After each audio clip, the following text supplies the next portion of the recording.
न्यायपालिका पर टिप्पणी करना इतना आसान नहीं है। सत्ता पक्ष के लोग अगर इस तरह की बातें करेंगे, विपक्ष तो पहले ही मुतमईन नहीं है वक्त बिल को लेकर, वो सड़कों पर है। हालांकि सुप्रीम कोर्ट में मामला चल रहा है। सत्ता पक्ष के लोग भी अगर इस तरह से टिप्पणी करेंगे सुप्रीम कोर्ट के ऊपर, तो आप बताइए कि उस न्यायपालिका का क्या होगा, उनका विश्वास कहाँ जाएगा? सीजीआई किस पाले में खड़े होंगे, सत्ता पक्ष के साथ या विपक्ष के साथ? या उनको कैसे आप इज्जत दे पाओगे जब आप खुद सत्ता पक्ष में रहकर बेइज्जती करोगे? इस तरह की टिप्पणी मैं समझता हूं कि न्यायपालिका के ऊपर नहीं करना चाहिए। ये बहुत दुर्भाग्यपूर्ण है।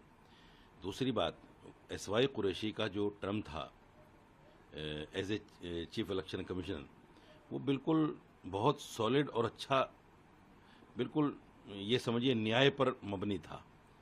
वो बहुत अच्छे चीफ इलेक्शन कमीशन थे, उनके ऊपर कोई दाग नहीं किसी तरह का। सिर्फ मुसलमान नाम होने की वजह से उनको कहीं ना कहीं टारगेट कर देना, ये भी देश के लिए अच्छा नहीं है। मैं कई बार कह चुका हूँ इस बात को। जो भी बीजेपी के आला कमान हैं, उनको थोड़ा सा इस बात के लिए समझना चाहिए। बिला वजह की टिप्पणियां करना, इनसे पार्टी का ग्राफ नीचे जाता है, पार्टी पर असर पड़ता है, सरकार पर असर पड़ता है।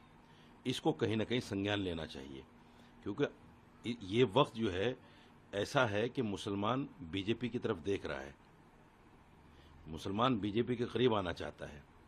जब इस तरह की टिप्पणियां होंगी मुसलमानों को लेकर सिर्फ नाम मुसलमान होने की वजह से, तो मैं समझता हूं मुसलमान कहीं दूर जाएगा, मुसलमान दूर भागेगा।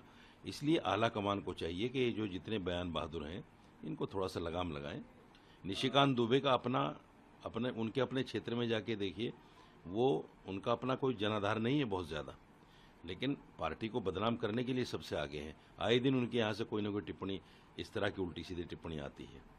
नहीं, देखिए, बीजेपी का सिर्फ ये कह देना, मैं हालांकि आपको पता है कि मैं बीजेपी के साथ हूँ, लेकिन पार्टी का सिर्फ ये कह देना कि ये उनका अपना बयान है, ये पल्ला झाड़ने जैसी बात है। ऐसे आदमी पर कार्रवाई होनी चाहिए। जो भी संविधान सम्मत कार्रवाई है पार्टी के नियम अनुसार, उस पर कार्रवाई होनी चाहिए। निशिकांत दुबे एक ऐसा नाम है जो आए दिन मुसलमानों पर या इस तरह से अभद्र टिप्पणी करने के लिए जाना जाता है। ये ऐसे है जैसे आपने बिधोड़ी को सुना होगा पार्लियामेंट के अंदर, जिस तरह के उन्होंने अभद्र टिप्पणियां की हैं एमपीज पर, मुस्लिम एमपीज पर। ये एक नाम ये भी ऐसा ही है।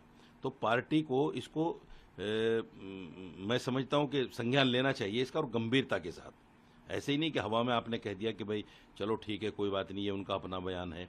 इससे मैं फिर कहता हूं कि पार्टी का ग्राफ गिरता है। निशिकांत दुबे को जब आदमी सुनता है तो वो एज ए निशिकांत दुबे नहीं सुनता, वो एज ए बीजेपी का मेंबर ऑफ पार्लियामेंट सुनता है कि बीजेपी का मेंबर ऑफ पार्लियामेंट है। इसलिए कहीं ना कहीं असर जो है पार्टी के ऊपर जाता है। तो आला कमान से मेरी गुजारिश है कि ऐसे लोगों को थोड़ा टाइट करें कि ये वक्त जो है इस तरह की टिप्पणी करने का नहीं है। पार्टी का ग्राफ इससे कम होगा, मुसलमान दूर भागेगा। मुसलमान जबकि आज ज़रूरत है, मैं समझता हूँ कि मुसलमान ज़रूरत है पार्टी की।